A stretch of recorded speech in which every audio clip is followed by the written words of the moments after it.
Ladies and gentlemen, hello again, and welcome to another Reflected Reality Simulations video. My name is Graham, this is X-Plane 11 and the TorqueSim SR22. This is part 4 of the video series, the last video in which we'll look at the naturally aspirated version. Following this video, we'll move on to the turbo-normalized aircraft.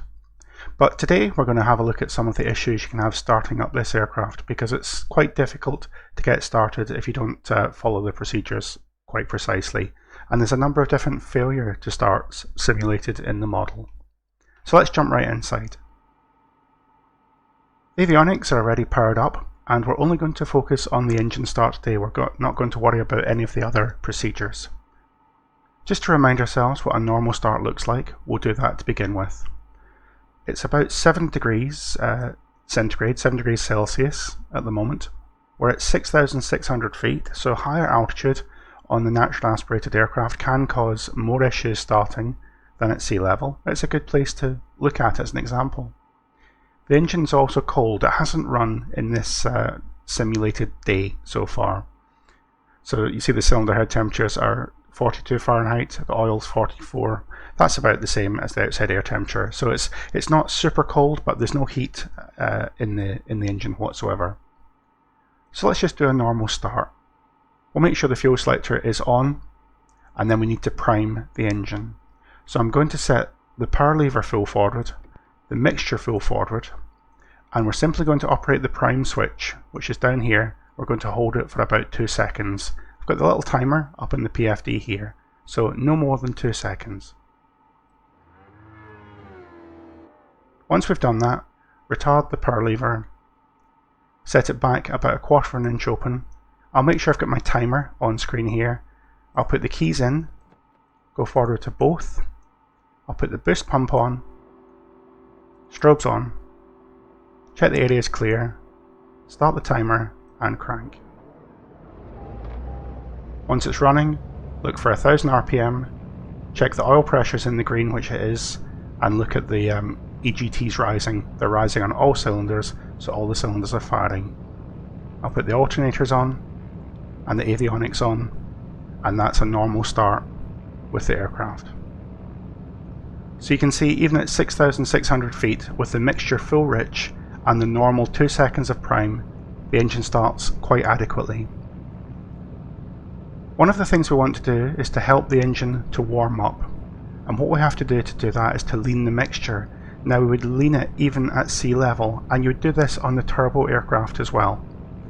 What we're looking to do is to lean it for maximum RPM. So I'm just going to pop out the multifunction display here, and our RPM at the moment is about 1070. So let's bring it back and see if we can reliably get slightly higher RPM. We're only talking about 10 or 20 RPM at most. There's 1080, 1070. So yeah, there's about 1080. And you see the EGTs are rising, the fuel flow is dropping off, and that will help the aircraft warm up a little bit quicker. It also prevents the spark plugs from fouling because there's less fuel going into the cylinders. So a lean mixture helps us warm up, but we certainly wouldn't want to taxi or take off with the mixture that lean. It's only been running for about 1 minute and 30 seconds so far. There's a little bit of heat in there. The temperature's gone up to about 80 or 90 Fahrenheit, but the oil certainly isn't in the green. It's still very cold. But imagine that we'd started the engine simply to taxi the aircraft over to the fuel pumps. Now we want to shut down at the fuel pumps.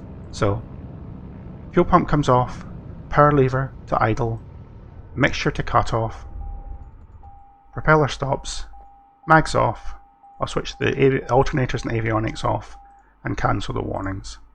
I'll just leave the strobes on for the time being. So even that very short run time is enough to warm the engine up ever so slightly. The previous start is what I would call the first start of the day. This next start we're going to demonstrate is simply a normal start. If the engine's been used at all when you've loaded the simulator, really you can do a normal start. And that means you don't need to use the prime function on the pump. So to start it in this case is dead straightforward. We just put the mixture to full rich, put the power lever exactly where it was, put the boost pump on, go to both on the mags start the timer and crank. Again, it starts straight away. Retard for 1000 RPM. Check the oil pressures in the green and make sure that all the EGTs are rising so it's firing on all cylinders. I'll put the alternators and the avionics on just to make sure my battery stays charged. So those are both normal starts, and pretty much those are the only starts you ever really need to worry about in the sim if you get it right every time. It's important to understand that when you're priming the engine, you prime it with the prime function here when it's a cold start, but when it's in the boost setting, there's an element of priming happening in the background. As long as the boost pump is on, the mixture's forward and the throttle is open ever so slightly, there's a very small amount of fuel being pushed through the system towards the fuel injection manifold, and that has the effect of priming it as well. The reason you use a lot of prime on the cold start, on the first start, is because the engine starts better with a very rich mixture, what you call an over-rich mixture. If you think back to cars from the 1980s, if you're old enough to remember those, you'll remember cars would have a choke where you pull the choke out for cold starting, and that has the same effect. That delivers an over-rich mixture into the cylinders to enable starting. The fuel metering system, the fuel injection system, doesn't work very well at very low RPM, at the low starting RPM, so that slightly over-rich mixture helps us when we start up.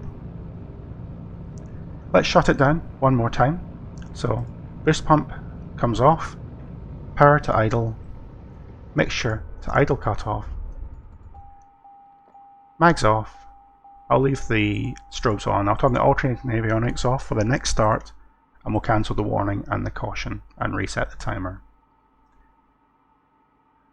So imagine that in this case we've not anticipated or not realized the engine is warm enough to start without priming, and we go straight in and do a cold start, a prime start, when the engine is slightly warm. That's going to have the effect of flooding the engine ever so slightly, so it'll be a little bit more reluctant to start. Let's see what that looks like.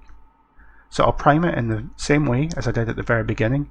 Mixture, full rich, power, max, and we're going to prime. And we're only going to prime for 2 seconds again, just a short prime.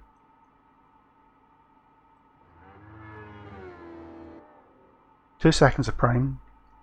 I'll reset the power lever. I'll put the pump to boost, mags to both, start the timer and crank.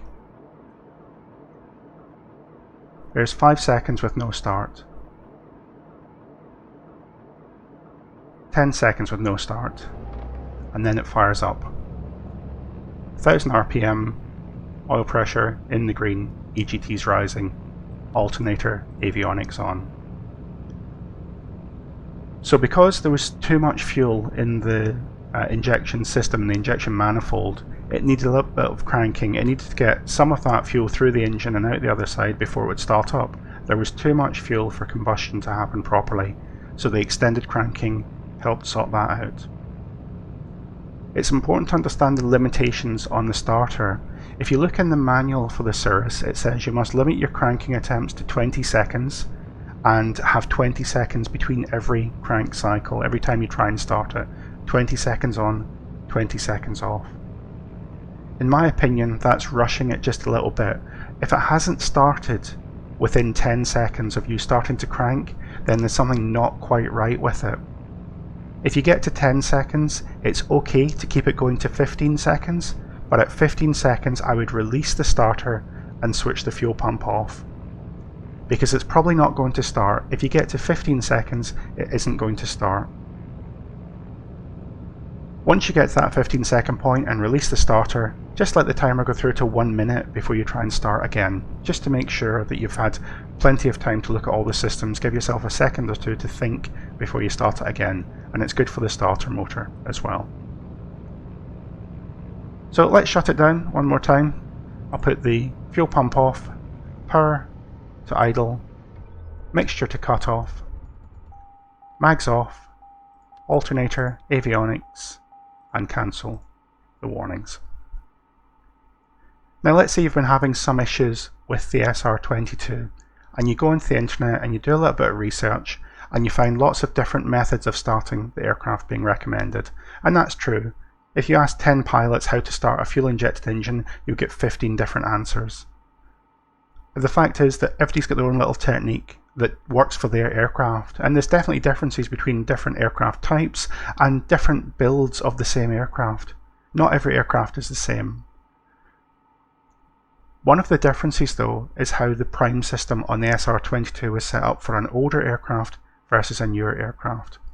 Let's say that we find an article on the internet that says the aircraft needs an awful lot of prime. It needs about 20 seconds of prime. Now 20 seconds is a large amount of prime, but let's give it a go and see what happens. I put the power to max, I put the mixture to rich, and I'm just going to start the timer here and we'll prime for about 20 seconds. So you can see when we're priming, it shows fuel flow of 13.2 gallons per hour. At idle it only uses about 2.5 to 3 gallons an hour. So that's a massive fuel flow for the engine not doing anything. There's the full 20 seconds of prime, and I'll reset it, and attempt a normal start. So, mixture's full forward, power is set for start, boost pump comes on, mags to both. I'll just zoom in a little bit here. Timer and start. So 5 seconds, it should have started by now.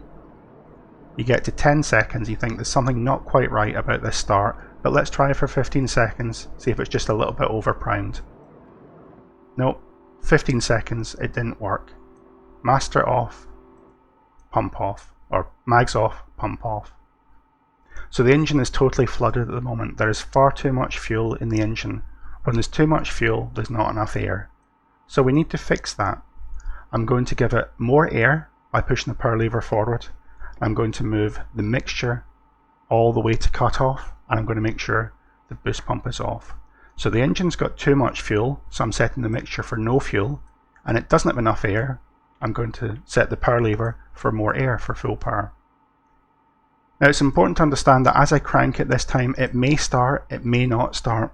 If it fires, I'm going to move the mixture forward and bring the power back to the normal position. We'll see what happens. It's more likely to start at lower field elevations. So I'm just going to restart my timer, set the mags to both, start the timer and crank. So again, I'm going to crank for 15 seconds. What this is doing is clearing out any of that excess fuel. 15 seconds with no start. But at this point, we can reasonably assume that we've sorted out the previous issue that we caused with the engine. We overprimed it, we massively overprimed it, we flooded it, and now we've run the clearing cycle with the power forward, the mixture off. That should remove that flooded situation, should cure that flooded situation. So to get ready for the next start, we simply put it back to the normal start profile. We've got mixture full rich, power lever set slightly further forward, but this time we'll not bother with the boost pump. We'll just leave the boost pump exactly where it is in the off position. Coming up to 1 minute, so we start.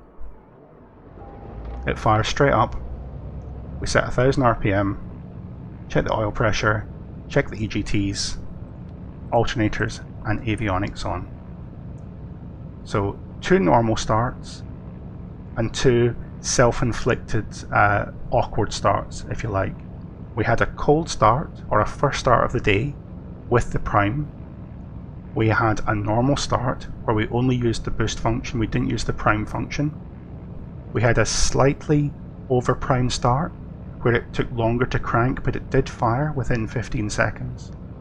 And we had a flooded start, where it didn't fire, and we needed to clear the engine by cranking it with the fuel at cutoff for 15 seconds.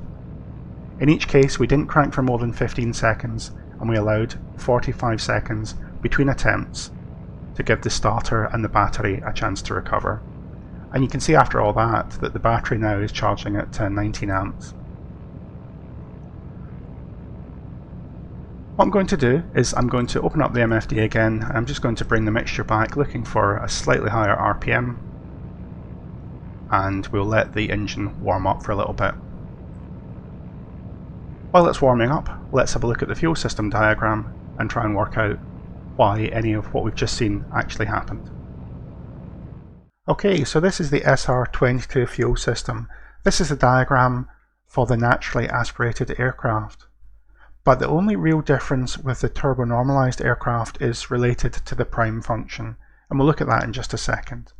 But from top to bottom, we've got two wing fuel tanks, each of which is vented to atmosphere with its own dedicated fuel filler. We've got a feed that goes into a collector tank on the left and on the right wing, and each of those four tanks is fitted with a drain, so you can check for water. The feed line's fitted with a check valve. That's a one-way valve to allow fuel to go towards the selector valve, but theoretically not allowing it to drain back. Now the selector valve is interesting on the SR22 because, in common with every other injected aircraft, it not only has a fuel supply, but a fuel return. On the SR22, the selector controls not only the feed line, but also the return line. In simple terms, if you're feeding fuel from the right wing tank, the return fuel also goes back into the right wing tank.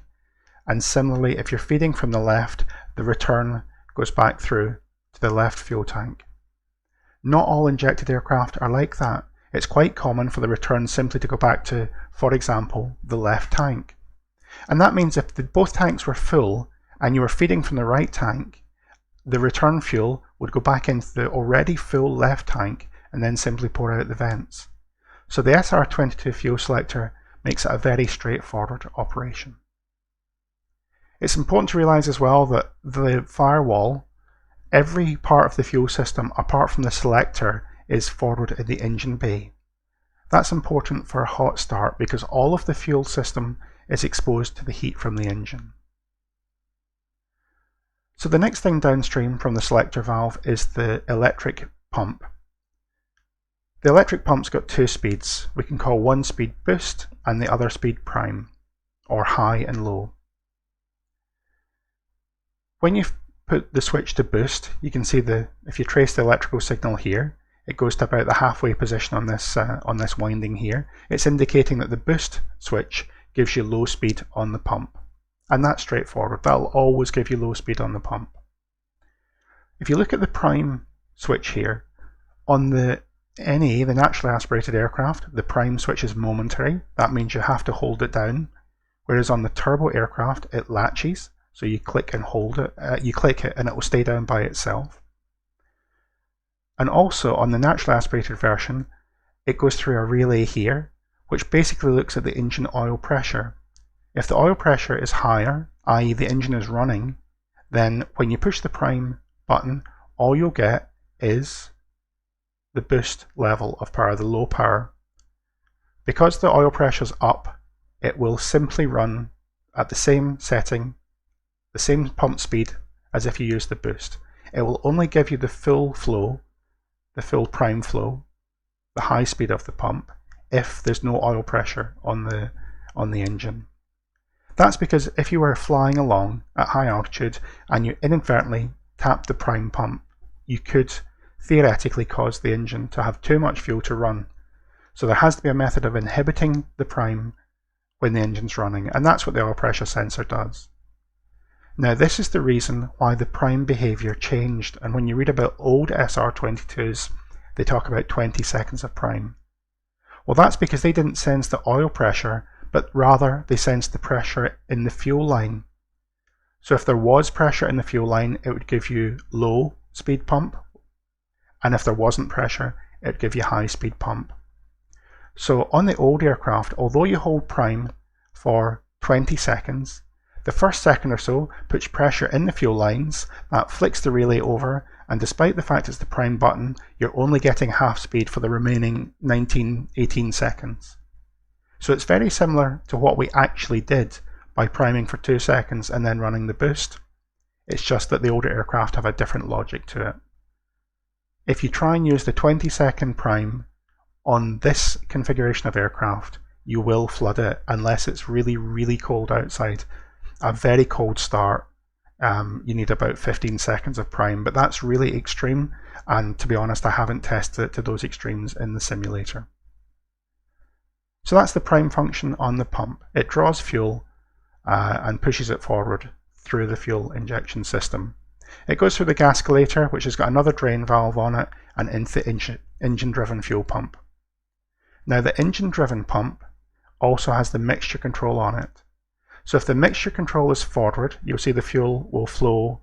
The mixture's rich, the fuel flows into the engine-driven pump and is pushed through the fuel flow sensor, through the metering valve, into the injector manifold. This is called the spider on the engine. But if you move that mixture lever back, a higher percentage of that fuel is returned to the tank via the fuel return line here. So you might be wondering why we prime the engine in the first place. Let's have a look at how the system is actually laid out.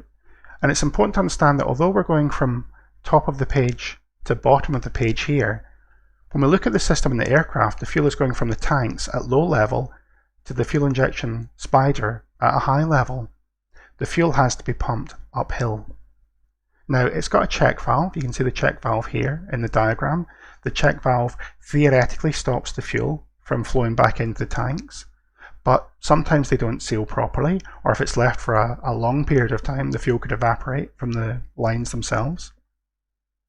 So you may end up with a situation that there's no fuel in these fuel lines. These blue lines are the fuel lines. The red box here is representing the auxiliary electric pump, and the yellow box is representing the engine-driven fuel pump.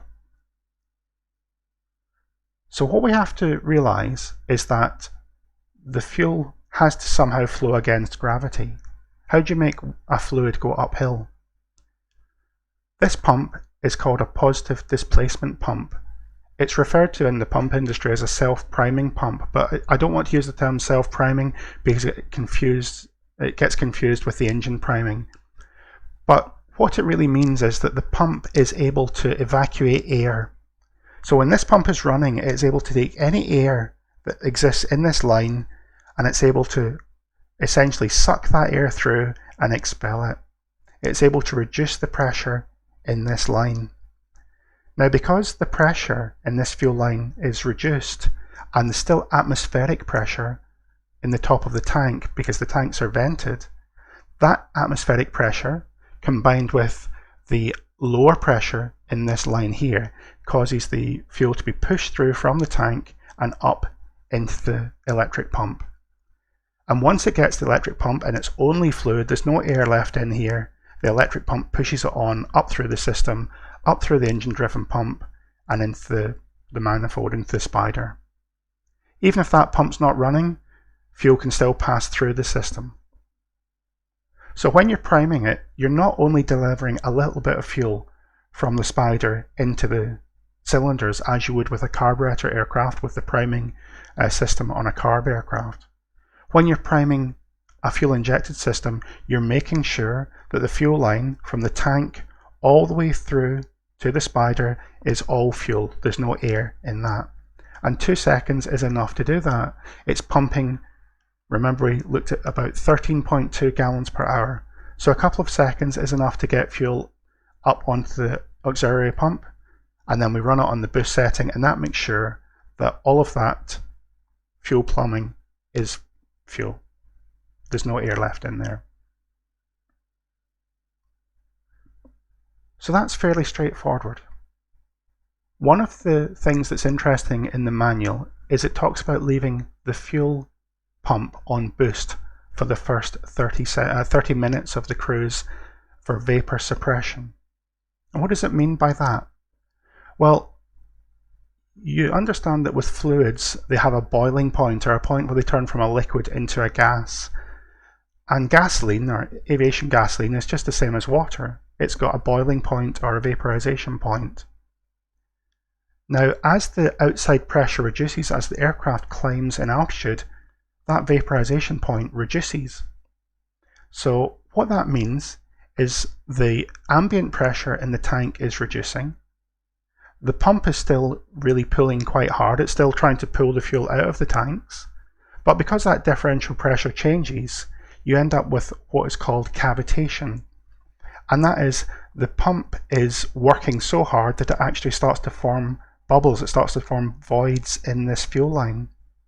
If you imagine when you put your thumb over the top of a drinking straw and you withdraw it from a glass of water, it'll carry a certain amount of water up with it.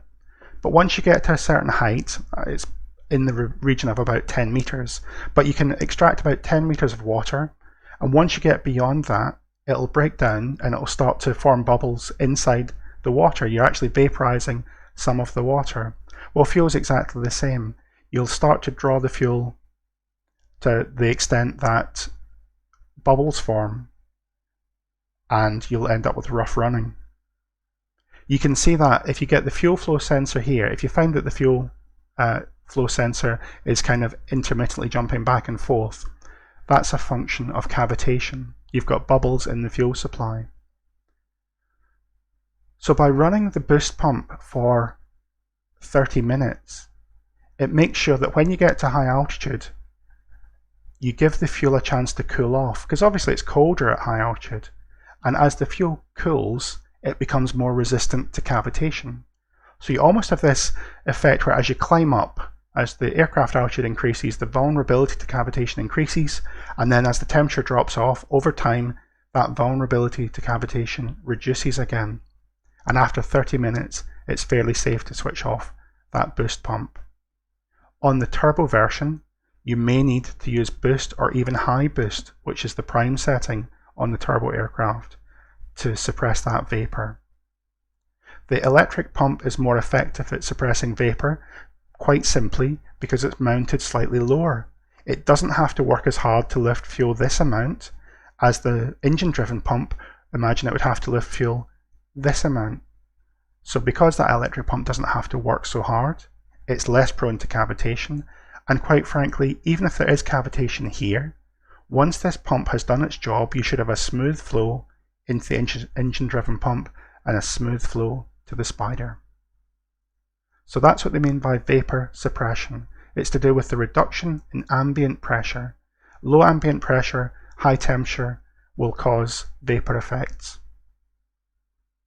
You can take that a step further and imagine that you've been flying for an hour, a couple of hours, and you shut down, you land and you shut down just to get some fuel. It takes you about 20 minutes to put some more fuel in the tanks, and then you go to start up again. Now, the firewall is here on the aircraft, and everything forward of the firewall is exposed to the engine heat. The electric pump, the engine pump, the spider, everything. And those fuel lines are going to get really, really hot. So hot, in fact, that the fuel in there can vaporize. And it can be sufficiently hot that even if you were to introduce fuel to the lines, it would actually vaporize before getting as far as the spider. But fortunately, we can sort that out. So here we are, back in the aircraft. We've been sitting on the ground now for about 15-20 minutes. You can see that on the CHTs, the engine's still fairly hot. Oil temperature is cooling down ever so slightly, but the engine has hot soaked the whole of the engine bay. So all of the fuel system components forward of the firewall are going to be really quite hot. Hot to the point that we'd have issues starting due to the vapor effects. Fortunately, it's very straightforward to fix. What we're going to do is make sure the power lever is at idle, and make sure that the mixture is at cut-off, make sure we've got a fuel tank selected, put the pump on to boost, and we'll start the timer. And we'll run it like that for just over a minute. Now what that's doing is it's taking fuel from the fuel tank to the selector valve. It's running it through the electric pump, and it may be cavitating, it may not, it doesn't matter. It's pushing it all the way through the fuel system forward to the engine driven fuel pump, which isn't running, and because the mixture is set to cut off, it's returning that hot fuel that's been through the lines back to the fuel tank, and it's replacing it with cool fuel from the fuel tank, and it's continually cycling fuel. So the fuel is coming out of the left wing, it's going through the aircraft, up to the engine bay, through the engine bay, through as far as the pump, as the engine driven fuel pump, and then coming back again. And it's continuing to do that.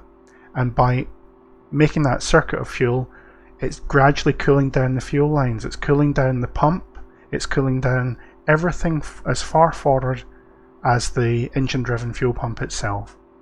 It can't have any effect on the manifold, the spider, or the fuel metering valve, simply because there's no way to circulate fuel. Once it gets forward of the engine driven pump, it has to go to the engine. But what we're doing is we're making sure that that both pumps have got a cool supply of fuel rather than a fuel vapor mixture to pump into the system.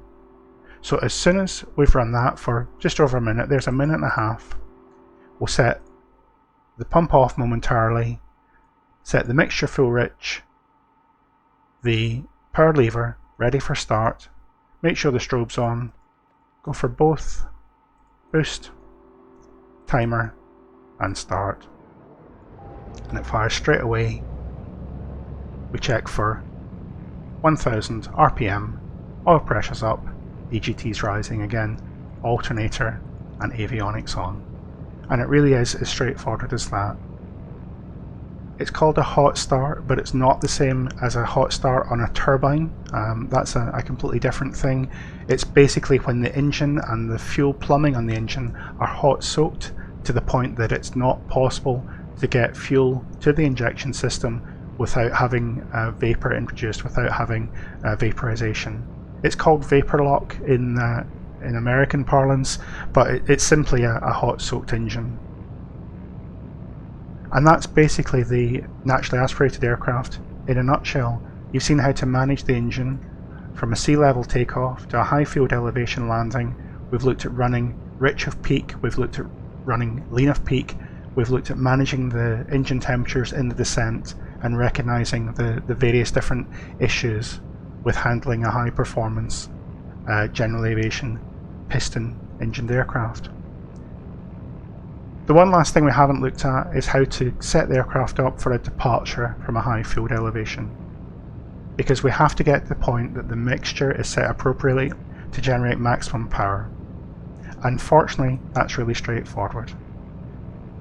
As part of the run-ups, we would normally bring the engine up to 1700 RPM anyway, so let's wind it up to 1700.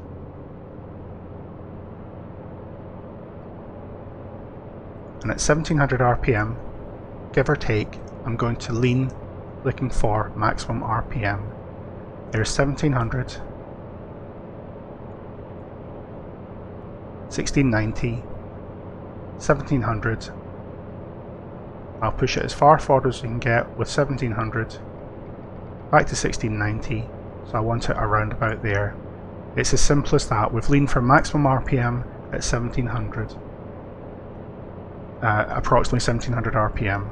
Now if I advance the power lever to the takeoff position, parking brake set, the oil's warming up, we may get an oil pressure warning, that's not to worry about just now. As we advance up to the full takeoff RPM or full throttle position, we might not get 2700 because the aircraft isn't moving. Having leaned for maximum RPM, you can see we've got the fuel flow just above the green arc here, and that's where we want it to be. Remember, the green arc is the minimum, the top of the green arc is the minimum fuel flow for takeoff, not the maximum fuel flow for takeoff. And it's also got a very flat power band on the rich side, so a few hundred degrees rich of peak, it's still producing maximum power. If it was a very, very short runway, I would be tempted to line up on the runway, hold the aircraft on the brakes, go to full power, and then adjust the mixture to make sure I'm getting absolute maximum power from the engine at full throttle, and then release the brakes. But on a long runway, like Grand Canyon's got here, setting it approximately to best power at 1700, and then advancing the power to take off is pretty much all you need to do. And that's the naturally aspirated SR22. Thanks very much for watching the video series so far. The next couple of videos we'll have a look at the turbo normalized aircraft and see how that makes managing the engine in a lot of respects a lot easier. It's just got one or two little gotchas in there as well. I do hope you'll join me for those videos. Thanks very much for listening to me, and I look forward to speaking to you again shortly.